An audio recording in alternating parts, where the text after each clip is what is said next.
What's up, everybody? Distinguished Fox here, and today I'm going to be talking about The Last of Us Part 2. And hopefully, this will be a lot better than the last time I tried to do this. So, there is one thing I can readily admit about this game. Yes, this game at launch was an utter mess. Other than the fact that it was not just because of the story and the leaks per se for this game, but I think coming from a gamer perspective as myself, I'm going to be thoroughly objective here as much as I possibly can.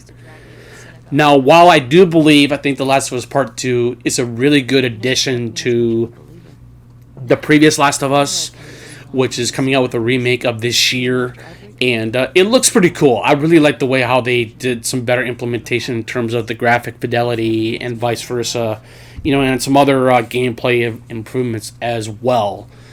But overall, I'm just kind of curious of how that's going to be. But anyways, we're going to get back to The Last of Us Part 2 here. Now, what I really truly think about The Last of Us Part 2, to me, it's a really good game. And I understand that a lot of people have their faults or it's the misinterpretations of this game itself. But overall, I do think it's a really good game into a good, strong addition of that matter. But that's just my own opinion or preference of what I truly think about this game overall. Now, there's a couple things I want to discuss here, though, too. And I think what really makes The Last of Us Part 2 a really good game, not just because of its story. I did like the story, however, but going into the gameplay mechanics of playing as Ellie this time around rather than playing as Joel in the first one, I do like the fact that you can be able to go into a better stealth mode, especially when you're in long grass. You weren't able to do that in the first one, but I do thoroughly believe that the stealth in the first one was really good. Because I can't really recall of any other games that I have played in the past decade or so that implements really good stealth mechanics in games. Now, there is a game series that I thoroughly made recently. It was about not even close to a month ago. It was about the Wolfenstein games, the newer ones. I talked about the stealth mechanics in that game series as well. But all I'm just saying is like the stealth mechanics from that of The Last of Us Part 2 and from what the stealth mechanics did in the Wolfenstein games they're really good. I actually thoroughly not just believe that, but they just have really good core mechanics of that type of gameplay style. If you want to go into more of a stealth thing rather than just going pure action, a la just guns a-blazing.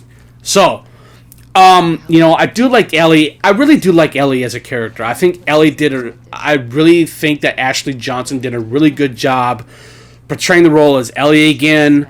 Now, I have to put this out there. I am sorry to say this, but Quantum TV, you are wrong about this game. Okay? You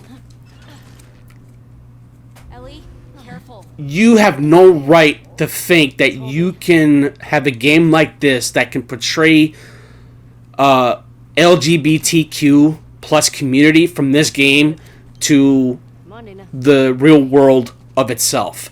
Yes, this stuff exists. So what I'm saying is that you are in the wrong. So I'm sorry, I just had to put that out there. Yes, I am playing this game. So you can't do anything for this. So just bear that in mind. So anyways, now I'm going to go back to the game itself. But overall, I think The Last of Us Part 2 it has a good story. I really think it really does because, yes, a lot of people did not like it. Yes, the game got a lot of flack. Yes, the game got a lot of leaked rumors and vice versa, but all I can say is this. When it comes to rumors or when it comes to leaks, they're not always going to be concrete. They're not always going to be true. Now, yes, maybe there could have been at a time to where maybe those leaks or rumors could have been fully 100% true, but like I said, I'm going to go back to this. It's not always concrete. It's not always going to be 100% true. So, and my apologies on that. And so I think another thing is the fact that I think The Last of Us Part 2 just it did a lot of things right from what the first one did. I think not just because the stealth gameplay mechanics or the gunplay gameplay mechanics or the crafting system. I really liked the crafting system in this game. It was very that much more. It did feel a little bit similar to what the first one did, but it was a little bit more deeper. It was a little bit more robust, and that's what made this. And that's what made the gameplay mechanics falls into the game itself. You know, you're able to put different types of things onto your weapons, whether it's a pistol, long rifle, or vice versa. And that's what's another good thing about this game. Now, I will say that this game does have biomes, much like what the first one did. You know, it has a winter season, has a summer season, has a spring season, and has a fall season. And I think that's another great thing of what this game implements as well in terms of its environments, in terms of the core game itself, in that type of regard. So that's another thing, which is what I really liked about this game. Now, I can say, and my apologies if there are some mistakes involved in this video with the gameplay, obviously, but I had such a hard time. So, my apologies on that, so I thought I'd just put that out there. And so, I really think a lot of people really got this game wrong, you know, in an objective way.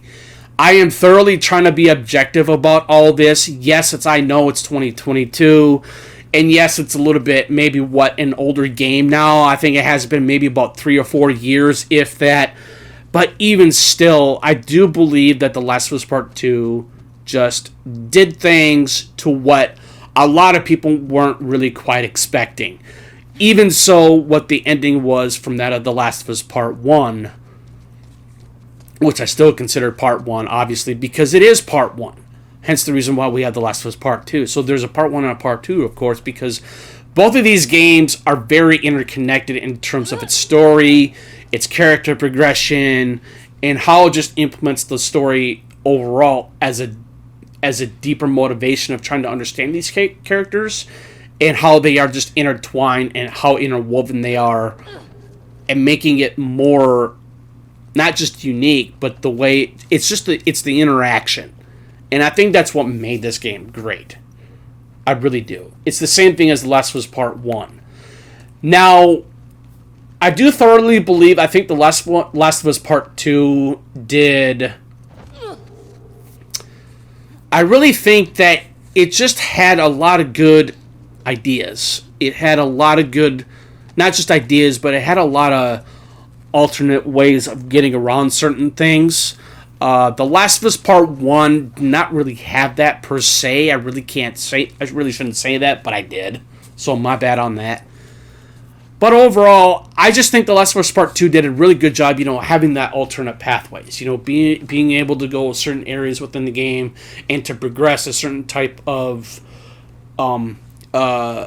any kind of set infrastructure of like a placement, of course, of sorts. You know, like a building, or it's like if you're trying to like go somewhere and you can't really go that way, there's always going to be another pathway to go through that. But sometimes there will be some traps. In my first playthrough in this game, I have been able to go through traps, you know, and they are kind of somewhat dangerous traps, of course. So you have to be careful on that. But overall, they did a good job in that type of gameplay implementation, you know, having that alternative pathways. Now, there is another game in particular I do want to just like that I do kind of want to not really talk about, that I just want to put in there. It's called Prey from Arcane Studios, which is a subsidiary company from that Bethesda Softworks. So that has alternate ways of going through a certain type of level within the game itself. So that's what I mean. I'm not saying it's not like what Prey did. It's just that, you know, The Last of Us Part 2 is a little bit more. It's not open-ended, should I say? It's not open-ended from what Prey did, but it does have some of that implementation, and it works really well, and I like that. So we are almost coming to a close to this video, so I want to make this pretty quick, as clean as possible. Now, Now, going back to the controversy of this game, I think the controversy through this game, I'm like, it is what it is. Some people are not going to like it, some people are. And I, for one, I was extremely excited for this game. I really was. I didn't care what the leaks were going to say or the rumors or vice versa because of the fact that, like I said, everything is not always going to be cut and dry. Everything is not always going to be 100% true. Now, even like I said, even if the rumors or the leaks were going to be 100% true, who cares? That's all I can say. So, I'm just putting it out there. So, I think in turn, I really do think The Last of Us Part 2 did a lot of things right in my own perspective or opinion, because I actually thoroughly enjoyed this game. And yes, I do want to say one thing is that, the revenge thing in this game, to me, it made sense, but it didn't make sense. I think the way how Joel died was... I'm not saying it wasn't a mistake. I just think it was the wrong way of doing things, of getting that kind of revenge. And yes, I understand where Abby's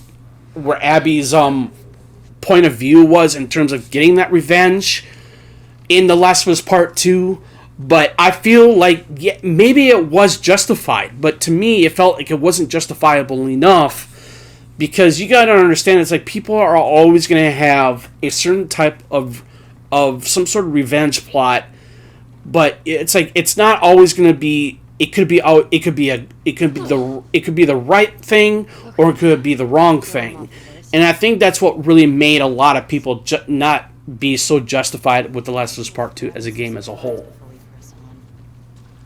So that's all I have to say about that.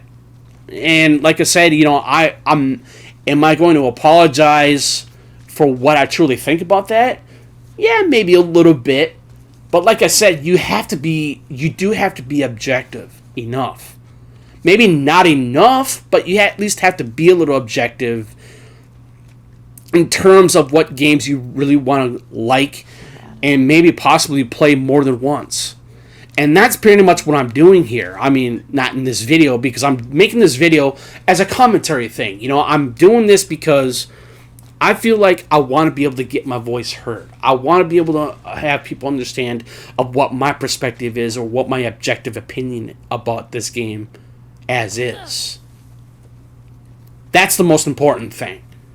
Now, granted, yes, you don't have to like my objective opinion or preference of what you want from a game, or any other game that you might have on your radar of what you want to play, whether if it's already out or that is upcoming. Either or, it shouldn't matter. The only thing that should matter to us gamers as a whole and in general is that you can't always be picky. For me, I am a little picky of what games I want to play. But I'm trying to be objective about it. So, that's all I got to say about this game. But anyways, I hope everybody has a good objective or alternative way of listening to this, I guess. So, yeah. That's pretty much all I got to say here. But this is Distinguished Fox here. And hopefully we can be able to come to an understanding of what this game can do in terms of not just being a masterpiece. That's just my humble opinion. But either or. Do what you want, do what you like. By all means, play this game or not play this game. It's all up to you. So, you guys have a great afternoon, have a good evening, or have a good night. And peace!